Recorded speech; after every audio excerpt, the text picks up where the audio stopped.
8 grade कक्षा 6 अध्याय 3 सामाजिक विज्ञान का है और पृथ्वी की गतियाँ इसका शीर्षक है। तो जी लीजिए शुरू करिए कि प्रश्न 1 ग्लोब और पेज नंबर 135 पर है।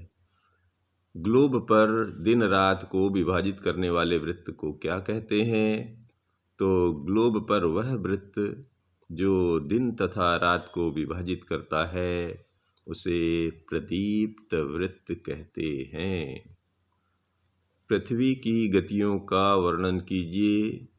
तो जब पृथ्वी अपनी अक्ष पर घूर्णन करती है तो इसे जब पृथ्वी अपनी अक्ष पर घूर्णन करती है तो इसे घूर्णन गति या दैनिक गति कहते हैं।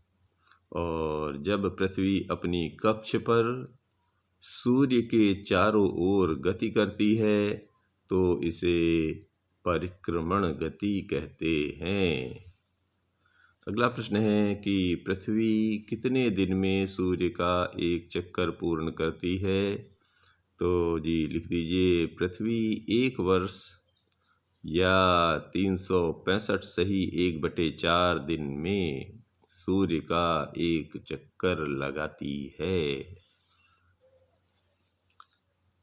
यानी पूरे 365 दिन नहीं होते, 1/4 यानी 6 घंटे और लगते हैं उसमें, ठीक है। इसलिए वो 6 घंटे को 1/4 दिन में कन्वर्ट किया गया है। तो पृथ्वी पर दिन व रात किस तिथि को बराबर होते हैं वाक्यों? तो 21 मार्च व 23 सितंबर को सूर्य की किरणें विषुवत वृत्त पर सीधी पड़ती हैं। इस अवस्था में कोई भी ध्रुव सूर्य की ओर नहीं झुका होता है, इसलिए पूरी पृथ्वी पर दिन रात बराबर होते हैं। इसे विषुव कहा जाता है। अगला प्रश्न है इसमें कि पृथ्वी के परिक्रमण के कारण होने वाले ऋतु परिवर्तन का चित्र बनाइए। तो जी इसमें बिल्कुल यहाँ पर सूर्य बना दीजिए, इस पृथ्वी के ये 4 अलग अलग पॉइंट बना दीजिए। हमेशा उत्तर ध्रुव नीचे, दक्षिण ध्रुव नीचे, उत्तर ध्रुव ऊपर, ये दक्षिण ध्रुव नीचे, इधर उत्तर ध्रुव ऊपर, दक्षिण नीचे, उत्तर ऊपर, नीचे दक्षिण। और यहाँ से लिखना शुरू करिए। ये होता है जो मार्च में, ये 21 को बनता है, ये 23 सितंबर, ये 2 डेट याद रखिए। 21 मार्च, 23 सितंबर, और इधर होता है 21 जून और 22 दिसंबर। तो याद करने का तरीका इधर ऐसा बना लीजिए कि 21 ऐसे और 22-23 ऐसे।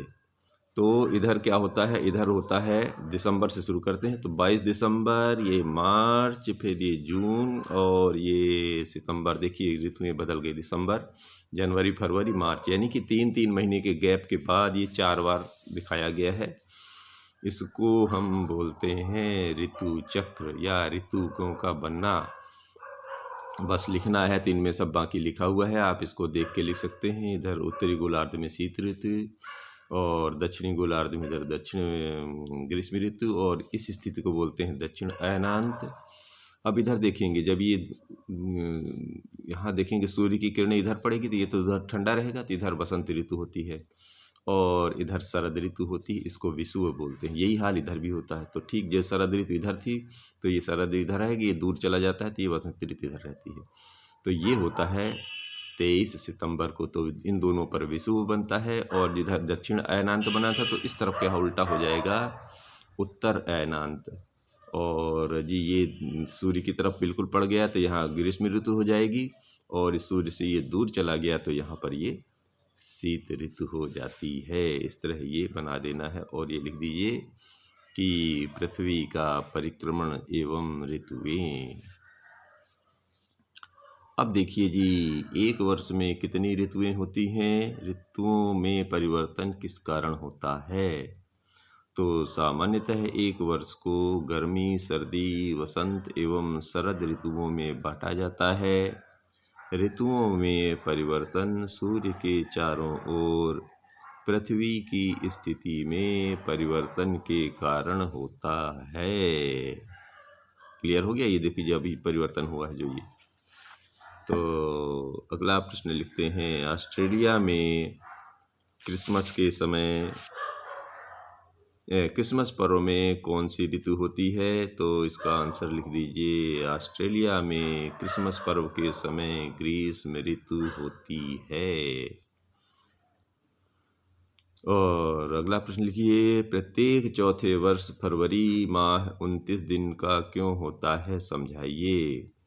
तो प्रत्येक चौथे वर्ष के बचे हुए 6 घंटे मिलकर एक दिन यानी 24 घंटे के बराबर हो जाते हैं। इस अतिरिक्त दिन को फरवरी महीने में जोड़ा जाता है।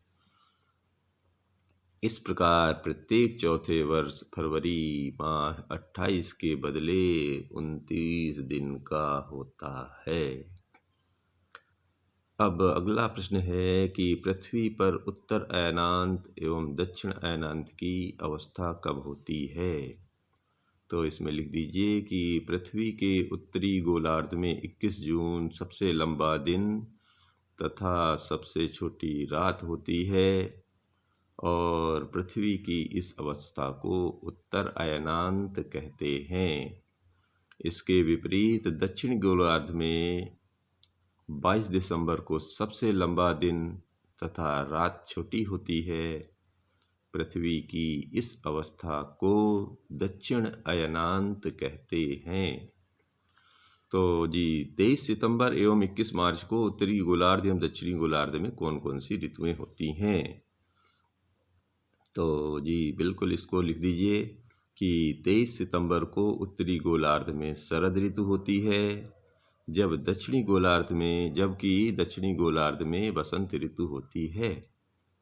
21 मार्च को स्थिति इसके विपरीत होती है, जब उत्तरी गोलार्ध में वसंत ऋतु तथा दक्षिणी गोलार्ध में शरद ऋतु होती है, जो कि अभी ग्राफ में हम लोग देख के आए हैं। धन्यवाद।